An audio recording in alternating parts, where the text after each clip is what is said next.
Hello everyone and welcome back to a new episode of Beyond the Board. Today we are chatting about Luigi's Mansion Dark Moon, and then I would first of all ask for interview participant to introduce themselves. Hello, my name is RexBmx. I've been playing bingo and speedrunning Luigi's Mansion Dark Moon since 2018. I've been at, I think, 5 Bingothon events in the past. How exactly did you get into Luigi's Mansion Dark Moon speedrunning?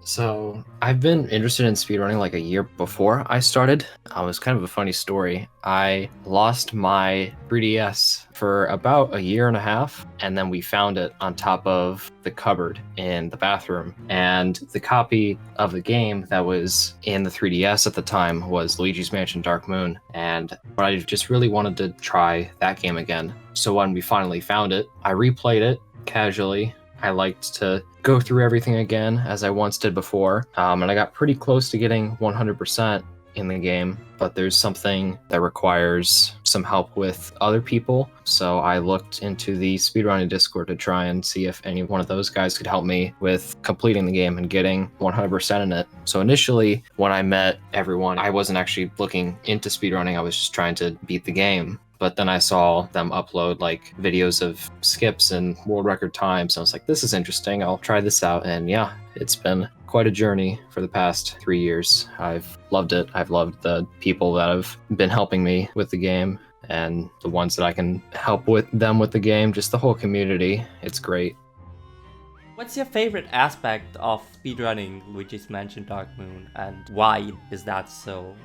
So, unlike the first and third Luigi's Mansion games, Dark Moon is much more level-based, and in the main hub, which is the game calls the bunker, you can access all the levels whenever you want, so you don't need to play up to a certain point to practice or play just a certain part of the game. And what makes that so great about speedrunning the game, at least, is that it makes it very easy to practice certain parts, because you can play any level when you want to. So just being able to pick which level I want to practice or which one I want to try and get a personal best time in or a world record, it's very easy to go forward and do that. And also the full level categories that we have, it's just playing all or most of the levels in the game with maybe a few extra requirements as well. So just being able to practice the levels individually is really helpful for getting into speedrunning.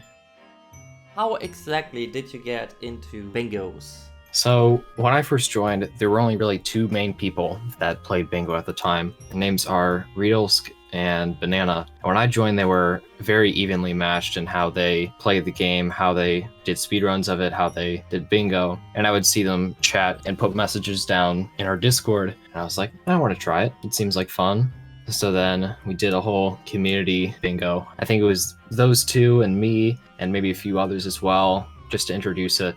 And I liked it. And I've done Bingothon events, and I've enjoyed all the ones that I've been a part of. What is it that you think makes Dark Moon bingos so fun?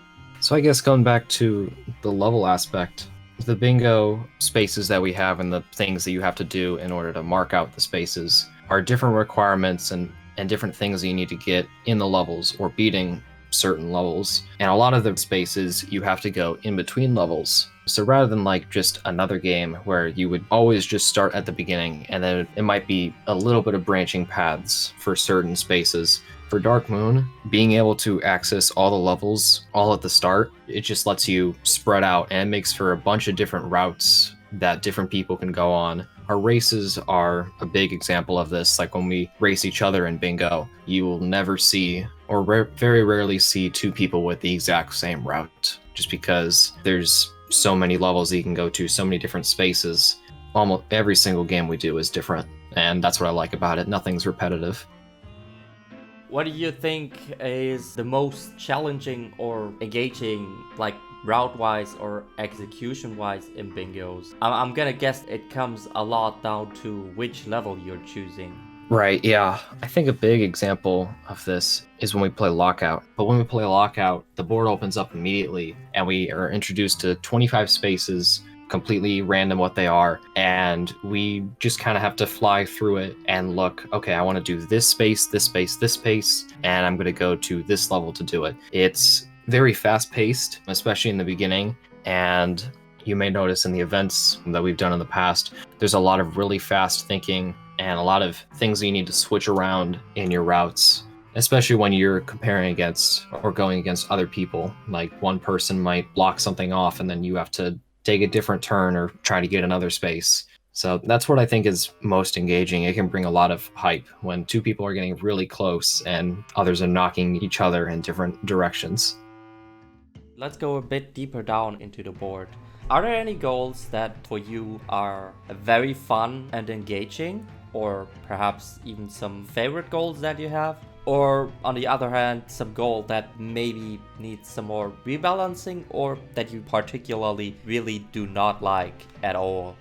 I would consider myself the gem freak of the community. Anything that has to do with the gems in the game, I'm all for. The all gems category in the game, I was the one who originally had the idea of it. As of recording this, I have the world record for the game, and I've come up with the route and a lot of the different strats for that.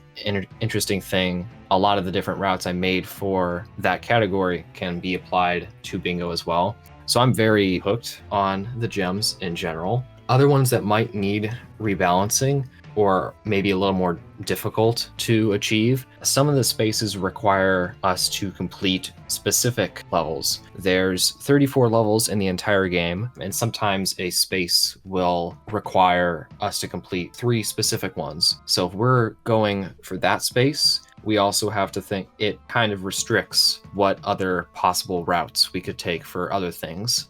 So things that are more specific in what we need to do, especially which levels we need to go in, those are a little more difficult. But that could also be, those goals could be engaging as well, I would say.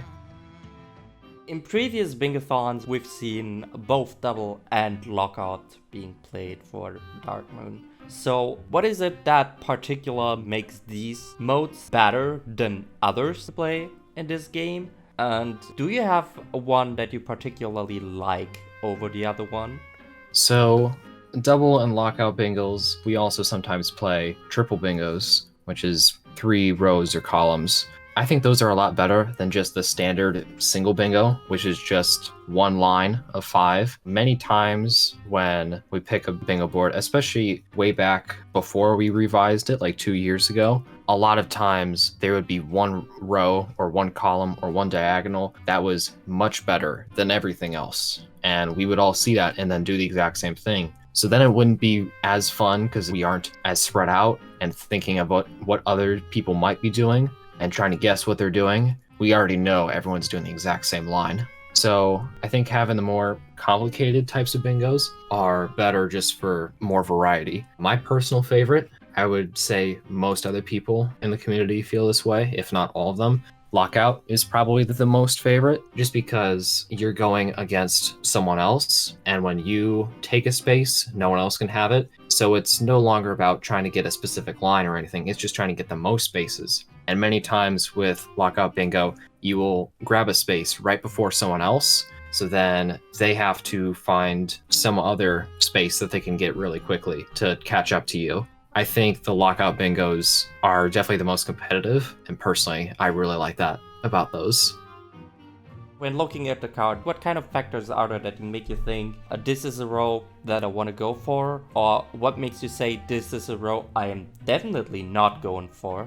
Many of the spaces repeat certain requirements for each of the different mansions. For example, for the gems, we have 7 gems in one mansion, 7 gems in another, 7 gems in another, and then sometimes there's 12 in a certain one. The 7 is just halfway, 12 is most of them. So many times when I'm looking for rows or columns to go for, I'll try and find spaces that are very close together. For example, if there's 2 rows and one says 7 gems in Haunted Towers, one of the mansions, and then another space says 12 gems in Haunted Towers, those 2 rows would go very good together, at least those 2 spaces, because once I get the 7 gem space, I only need 5 more, and that won't take as long. And also I'm already most likely in the levels to get those gems, so I don't need to back out and then go into another one. for things that I would not go for, just spaces that I can't think of any way that they can combine. Like everything is just very out of the way. So when I try to pick rows or columns to go for, I try to pick things that are more intertwined together. When looking at new people, what would you say is the barrier for entry for people who are interested in picking up Darkmoon bingos? And do you have any advice for them in that regard? Yeah, I think the barrier of entry would just be not knowing where certain things are, like not knowing where gems are or what levels have specific ghosts that you need to capture. And advice that I would recommend, we have a lot of Google Docs and sheets that give location information on all of those, on the different levels, and also every single one of our level world records, or every single one of the levels on speedrun.com has a video that goes through the world record route, all the rooms that you need to go through in a level. So if you're just wondering how to get through a specific level, you could check the video on speedrun.com and that'll tell you. We have a lot of resources that can help new players get started with bingo. Do you think that quote-unquote normal speedrunners could benefit from doing bingos in some way? Especially thinking runners who usually don't run categories that are not exploring the game to its very fullest. I guess the biggest category that comes to mind is 100%. That requires you to get 20,000 gold by the end of the game, which is a big requirement. That also requires you to get all of the boos and gems in the game. We have certain spaces where people need to get a certain amount of gold and then finish a mission or collect a certain number of gems. I think bingo will greatly benefit in helping people retain the locations of certain items. So when they go into a speedrun of a category like that, one that isn't you just go from start to end, I think bingo can help keep information in the player's mind so that they can do better during a speedrun. How do you think that community can further support bingos? I think there could be a few bingo spaces that we could also add. Some things that we've shown off in the events before are soft locking the game or crashes. Sometimes we would do those for donation incentives, but if we had a space on the bingo board that requires you to crash the game, let's say 2 times, I think that could be a really fun thing for the audience to see. Also just to teach speedrunners and others about the different crashes in the game and other ways to get yourself stuck. We also have a lot of new runners that have been coming in recently. I think introducing them to bingo we could do like a huge group of people playing bingo all at once. Like maybe 8 or 10 playing bingo all at once, each person different color. That sounds like a lot of fun. I'd like to try that. Alright, now before we're wrapping everything up in here, do you have any final words you'd like to say? Or where can people find you on the internet? Yep, you can find us on speedrun.com/LM2. Also, a lot of the speedrunners stream on Twitch, myself included. You can chat with us if you're interested about the game. We'll be happy to answer your questions. I think that's about it. All right, thank you very much. Don't forget to give our guest RexBmx here a follow. And thank you very much for joining. Sure thing. Thank you for having me. And we will be seeing you again to next month's Beyond the Board. Until then.